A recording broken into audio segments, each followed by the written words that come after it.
اللہ الرحمن الرحیم۔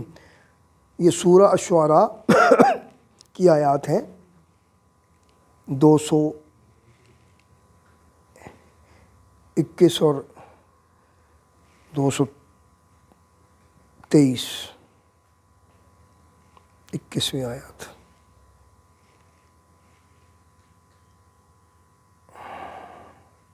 اللہ تعالیٰ فرما رہا ہے کہ حل انبئکم علی من تنزل الشیاطین تنزل علی کل افاک عصیم یلقون السمع واکثرهم کاذبون۔ دیکھو کتنی زبردست آیتیں ہیں۔ اللہ تعالیٰ فرماتا ہے کیا تمہیں میں بتا دوں کہ کس پر شیطان اترتے ہیں؟ ہائے ہوئے قرآن جائی قرآن، قرآن باتیں کر رہا ہے، تم پتہ نہیں کدھر جا رہے ہو، تم جناب بابوں کے پیچھے وہ فراڈیوں کے پیچھے۔ اللہ تعالیٰ فرما رہا ہے کہ کیا میں تمہیں بتاؤں وہ کون لوگ ہیں جن پر شیطان اترتے ہیں؟ یہ میں نہیں کہہ رہا، ٹھیک ہے۔ حل انبئکم، کیا تمہیں میں یہ خبر نہ دوں، کیا میں تمہیں نہ بتاؤں کہ وہ کون سے لوگ ہیں جن پر ہے انسان، ان پر رحمان کے فرشتے نازل نہیں ہوتے، ان پر کیا نازل ہوتے ہیں؟ شیطان۔ ہر بڑے بہتان والے گناہ گار پر شیطان اپنی سنی ہوئی ان پر ڈالتے ہیں اور ان پہ اکثر جھوٹتے ہیں۔ اور شیطان کیا کرتے ہیں؟ تنزل علی کل افاک اثیم، ہر گناہ گار کو قابو کرتے ہیں جس کے دل میں ذرا بھی اللہ رسول کی مخالفت سے مراد یہ ہے کہ جس کا عقیدہ یہ ہو کہ اللہ کے علاوہ اور بھی کوئی کر سکتا ہے، اللہ کے علاوہ، بس وہ پھر کھل گیا سسٹم، تو شیطان نے تو اسے قابو کر لیا، ٹھیک ہے۔ یلقون السمع واکثرهم کاذبون، اور شیطان اپنی جھوٹی سچی باتیں ان کے کانوں اور دل میں، اور وہ ان کو مان لیتے ہیں۔ کہتے ہیں جی ہمارے پاس نا ہم نے حمزات قابو کیے ہوئے ہیں۔ کیا قابو کیا ہوئے؟ یہ ترجمہ پھر سن لو۔ حل انبئکم علی من تنزل الشیاطین، کیا میں تمہیں ان لوگوں کا پتہ نہ دوں جن پر اللہ تعالیٰ کہہ رہا ہے شیطان اترتے ہیں؟ میں اور آپ تو نہیں دیکھ رہے، لیکن اللہ تعالیٰ دیکھ کے ہمیں بتا رہا ہے۔ ہمیں کم از کم اتنی خبر تو قرآن والوں کو ہونی چاہیے کہ شیطان کس میں اترتے ہیں؟ جنہ والا بابا جی، پیشن گوئیاں کرتے ہیں جی ہم۔ بھائی کس چیز کی پیشن گوئی کر رہے ہو تم؟ قرآن واضح کہہ رہا ہے کہ یہ پیشن گوئیاں کرنے والے، یہ پیشن گوئیاں اپنی طرف سے نہیں کرتے، ان پر کیا اتر رہے ہیں؟ اگر ان کی 100 باتوں میں سے ایک بات درست بھی ہوگی تو 99 کیا ہوں گی؟ ایک درست ہو گئی، تمہیں قابو کر لیا۔ وہ جس طرح نوٹ نہیں رکھے ہوتے، اس میں دائیں بائیں نوٹ اصلی رکھ دیے، گن کے دکھائے، گڈیوں کی گڈیاں ہیں، ٹھیک ہے۔ بندے نے دیکھا، انہوں نے کہا تو اصلی نوٹ ہے۔ وہ جب بعد میں اس کو گڈیوں کو کھولیں گے، وہ ہم جا رہے تھے نا ادھر شیخو پورے، تو ظہیر صاحب ہمارے ساتھ تھے گاڑی میں، آگے ایک برات جا رہی تھی۔ کیا جا رہی تھی؟ گاڑی شاڑی سجی، وہ لوگ جی گڈیاں کی گڈیاں 100 کی وہ لٹا رہے ہیں جی۔ گاڑی ظہیر چلا رہا تھا، گاڑی اس نے سائڈ پر روک لی، بیچ میں بھاگا جناب۔ میں نے کہا بیٹھ جا، نہ کر، شرمندہ ہو جائے گا، نہ کر۔ او بابا جی نوٹ، او اچھا اور بھی کئی نے گڈیاں روکیاں، تو اس تے لکھیا سی عید مبارک۔ میں نے دیکھ لیا، جو اٹھا رہا یوں کر کے جب پٹخا نا وہ بندے نے سامنے، میں سمجھ گیا، میں نے کہا یہ اصلی والے ہیں نوٹ۔ یہی اسی طرح کا فریب ہے، شیطان فریب دیتا ہے، ہمیں بہکاتا ہے، ہم یہ سمجھتے ہیں کہ ہم شاید بہت اللہ کے پیارے ہیں، ہمارے پاس اللہ کی بڑی خبریں آ رہی ہیں، یہ بڑے اللہ والے ہیں۔ اللہ والا وہ ہوگا جو آپ کو اللہ کی طرف لگائے گا، اللہ کے رسول کی طرف لگائے گا، اور اگر وہ نہیں لگا رہا تو میں کہتا ہوں جدھر مرضی اڑتا پھرے، اللہ والا نہیں ہے وہ۔ جس اللہ والے نے خود بھوک نہیں برداشت کی، خود تکلیف برداشت نہیں کی، وہ تمہیں کیا دے گا؟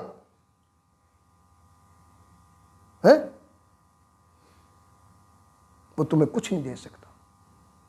تو اس لیے اللہ کہہ رہا ہے میں تمہیں ان لوگوں کو پتہ بتاتا ہوں جن پر کیا اترتے ہیں؟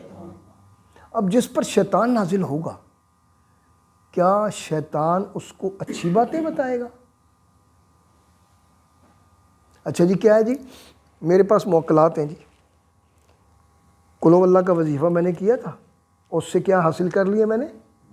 جھوٹ، فراڈ، فریب۔ قرآن موکلات کا اور تعویذات کا اور عملیات کا نام نہیں ہے۔ تو قرآن کیا کریں پھر؟ قرآن سے کیا کریں؟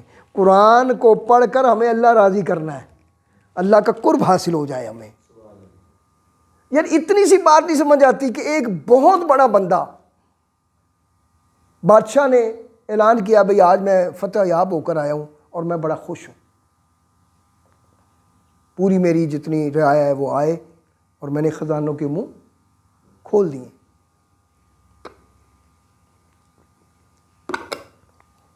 دنیا آ گئی، اب لوگ آ رہے ہیں، ایک بندہ کونے میں لگا بیٹھا ہے، اکیلا رہ گیا۔ وہ بادشاہ نے کہا یار تو ادھر آ بھائی، کیا بات ہے، مسئلہ کیا ہے، آپ کیوں نہیں میرے سے کچھ مانگتے؟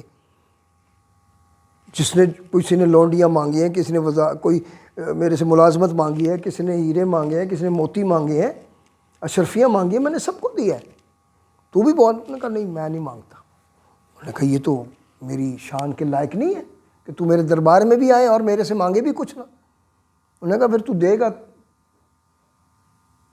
انہوں نے کہا یار یہ بھی کوئی بات ہے، میں نے تو خود اعلان کیا ہے۔ انہوں نے کہا پھر اس طرح گئے، ایسے ہاتھ اس نے رکھا بادشاہ پر، تو میرا ہو جا۔ کیا ہو جا؟ اس نے کہا یہ بھی کوئی بات ہے؟ لوگ ہنسے بڑے وزیر۔ انہوں نے کہا دیکھو ہے نا چلا۔ انہوں نے کہا یار میں چلا ہوں نا، یہ معاملہ میرا اور اس کا ہے۔ بادشاہ صاحب انہیں کہیں خاموش، آپ ہاں کریں یا نہ کریں، میرے بنتے ہو نہیں بنتے؟ انہوں نے کہا جی بن گیا۔ انہوں نے کہا جی محبت، انہوں نے کہا اب راز بتا کیا؟ انہوں نے کہا جی دیکھو تم موتی بانٹ رہے ہیں نا، میں نے موتیوں والے کو بھائی ہاتھ ڈال دیا ہے۔ دیکھیں جب بندے کا دل راضی ہو جائے نا، دل مل جائے نا کسی سے، مال دولت کی حیثیت نہیں رہتی۔ مال دولت کی حیثیت اس وقت رہتی ہے جب دل میں فرق ہو۔ سیدنا صدیق اکبر رضی اللہ تعالیٰ کیا کیا نہیں لٹایا۔ بدبخت ہیں وہ لوگ جو آج حضور سیدنا صدیق، ایسی ایسی بکواسات۔ اب تو یہاں تک آ رہے ہیں کہ وہ جو غار حرا میں صدیق اکبر تھے ہی نہیں، پتہ ہے؟ یہ شیعہ حضرات کہہ رہے ہیں وہ غار حرا میں صدیق اکبر تھے ہی نہیں، اور تھوڑے دن بعد انہوں نے کوئی اور بندہ پا دینا تھے۔ سمجھ آ رہی ہے؟ یہ تو حالات ہیں۔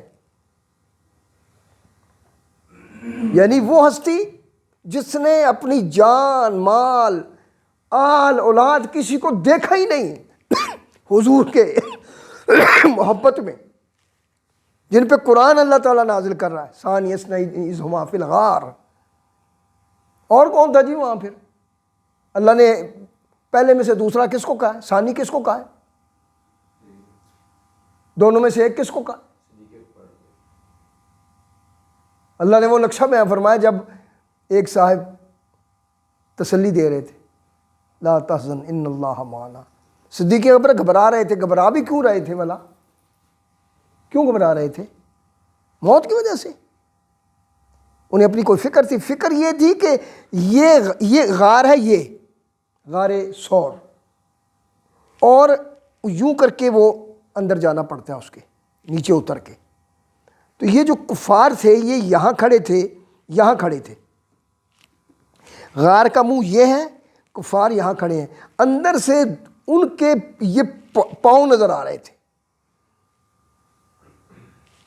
کوئی بندہ یہاں، یعنی اگر یہاں یہ گیلری بنا دے، یہاں کھڑا ہو تو یہاں ہم بیٹھے ہو تو وہ جھک کے دیکھے تو ہم نظر آئیں گے، لیکن ہمیں ان کے پاؤں نظر آئیں گے. ان کے پاؤں نظر آ رہے تھے. صدیق اکبر کو یہ ذہن میں آیا کہ کہیں یہ کافر جھک کے دیکھیں اور حضور علیہ السلام پہ ان کی نگاہ پڑ جائے تو کہیں میرے نبی کو یہ کوئی یہ ہو جاتی. قرآن کہہ رہے ہیں نا. تو حضور نے پھر ان کو کیا دی؟ لا تحزن، گھبرا نہیں صدیق، ان اللہ معنا، اللہ ہمارے میرے ساتھ نہیں ہے، ہمارے ساتھ ہے. اور یہ خیال رکھنا، عربی کا اصول ہے کہ دو پر جمع کا صیغہ نہیں ہوتا. دو پر جمع کا صیغہ، دو پر تثنیہ ہوتا ہے، ہما ہوتا ہے. ہم جب آئے گا نا معنا، وہ تین پر جماعت کا اطلاق ہوتا ہے. رب نے فرمایا میں بھی تمہارے ساتھ ہی ہوں. محبوب فرما دے ایک تو ہے، ایک تیرا سنگی ہے صدیق، اور ایک میں بھی تمہارے ساتھ ہی ہوں. جماعت پوری ہو گئی.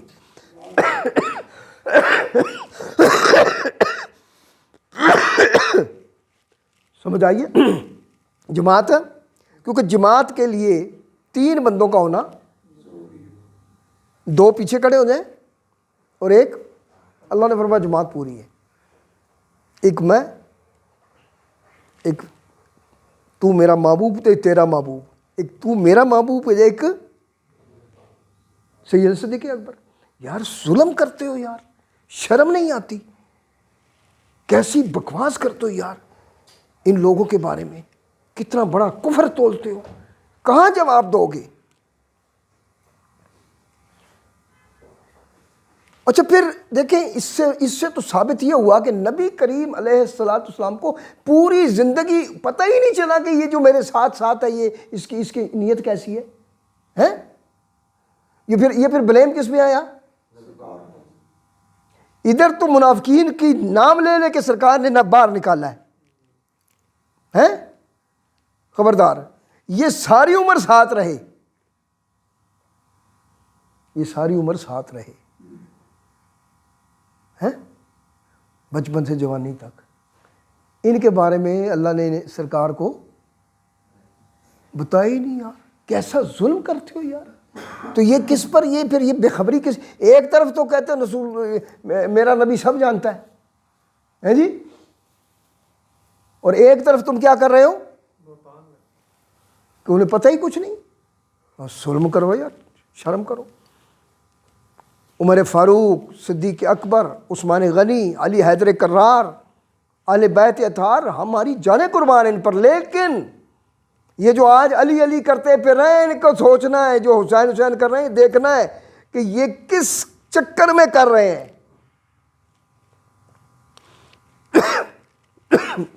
یہ اندر لگایا ہوا ہے، ٹھیک ہے، سمجھ آ رہی ہے نا؟ جسے دیکھو نعت خان، علی علی علی علی علی. خدا کا خوف کرو یار. اچھا پھر لفظ کیا بولتے ہیں منافقین کے لیے؟ علی دا نام. او بھائی یہاں منافق ہے کون یہ بھی تو بتا دو نا. اس پورے مجمع میں منافق کون بیٹھا ہے؟ اس کا مطلب کمال ہو گئی یار. کس کو بتا رہے ہو یہ کہ علی کا کیا مقام ہے؟ کس کو بتا رہے ہو؟ کون سا ایسا وہاں منکر بیٹھا ہے علی کا اس مجمع میں؟ بڑی عجیب بات ہے یار. سنیوں کی محفلیں وہاں تم وہ بتا رہے ہو کہ علی کی شان کیا ہے. سنیوں کو نہیں پتا علی کی شان کیا ہے. سنی کا مشکل کشا کا نعرہ نہیں لگاتے کہ علی کا نعرہ نہیں لگاتے. چھوڑو یار، شرم کرو. ہمارے نزدیک پورے اکابر امت کا جو اصول جو صحابہ نے بھی مانا ہے صحابہ نے مل کر اگر کسی کو اپنا سربراہ مقرر کیا، وہ کون تھا حضور کے بعد؟ تو پھر آپ انکار، یار علی انکار کرتے نا اس وقت، مقدمہ آپ لڑے جا رہے ہیں میرے لیے، جی میرے سے کوئی پوچھ نہیں رہا بھئی، میرے سے بھی تو پوچھ لو نا۔ مثال کے طور پر میں نے کسی کے پیسے دینے ہیں، مثال کے طور پر، اب وہ ایک بندہ میرا قرض ادا کر دیتا ہے، جس نے قرض لیا ہے نا، جس سے میں نے قرض لیا تھا، وہ کہتا ہے علامہ صاحب کو نہیں پتہ لگنا چاہیے، یہ جائز ہے بات؟ نہیں سمجھے؟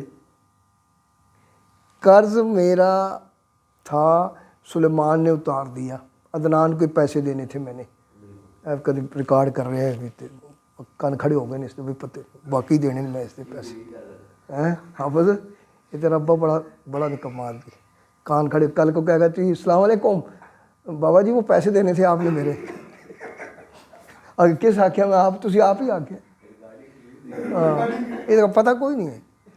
تو وہ پیسے تو میں نے اس کو ادا کر دیے میری طرف سے، وہ جو لینے والا ہے وہ کہہ رہا ہے کہ بابا جی کو نہیں پتہ لگنا چاہیے کہ تو نے ان کا قرضہ،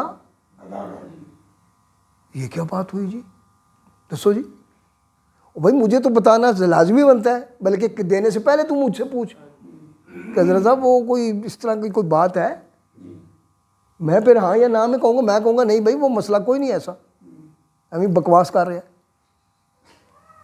ہیں جی۔ تو اس لیے سیدنا صدیق اکبر رضی اللہ تعالیٰ عثمان غنی، دیکھو مائی عائشہ کے بارے میں پتہ کیا بکواس کرتی ہیں،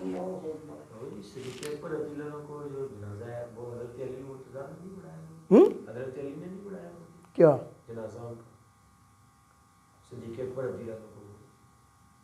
نہیں علی نے نہیں پڑھایا، کوئی اور، مجھے اب دیکھ پتہ نہیں کس نے پڑھایا،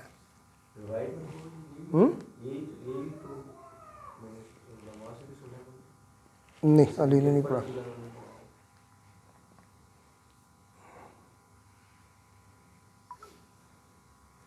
اور علی حضرت عمر فاروق رضی اللہ عنہ، بعض علماء فرماتے ہیں حضرت علی نے کیا حضرت علی نے جنازہ پڑھا، نہیں، پڑھنے والوں میں تو ہیں لیکن پڑھانے والوں میں عمر فاروق تھے۔ اس طرح اصل میں ایک ترتیب تھی، تہذیب تھی، ادب تھا، ٹھیک ہے۔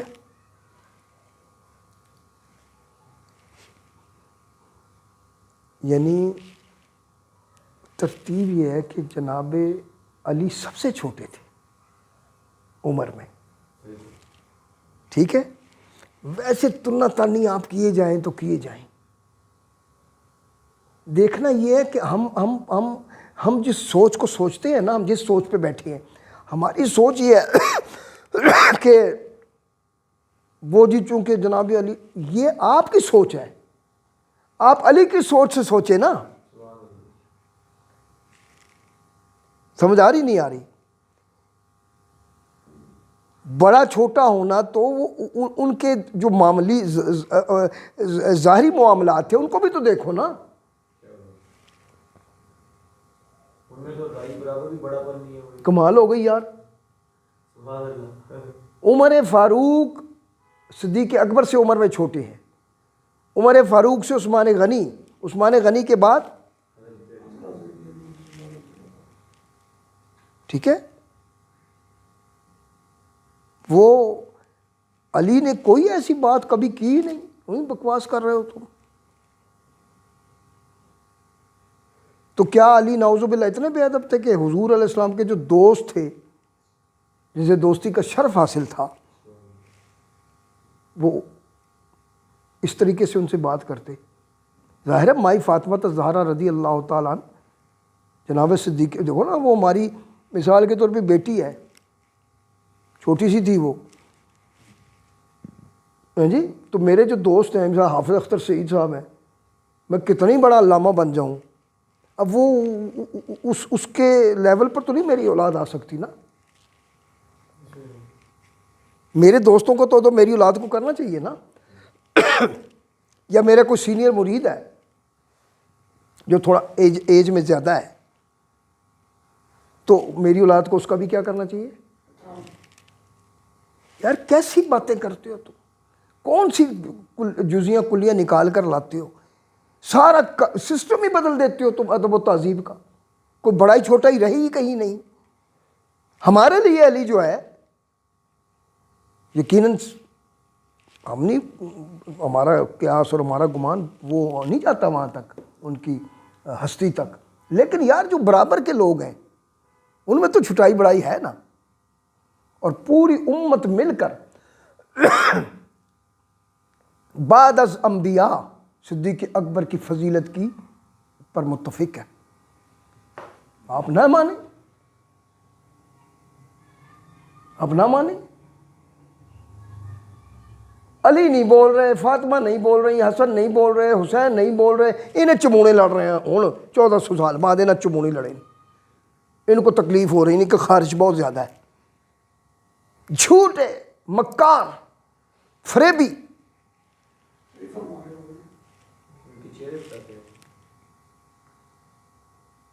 اب یہ قانون ہوا ہے نا پاس صحابہ کرام کا, پہلے یہ 3 سال سزا دی, اب 10 سال کر دیا انہوں نے. بڑی مرچیں لگ رہی ہیں. اور یہ نون لیگ نے جو ابھی جو نگران حکومت کا جو بندہ سلیکٹ کیا وہ بھی ہو رہی ہے, لدشی ہے, نقوی, محسن نقوی. یار بات سنو, ان لوگوں سے آپ توقع کیا رکھتے ہو یار, مجھے تو سمجھ نہیں آتی. یار ان ساروں سے ابھی بھی کوئی توقع ہے؟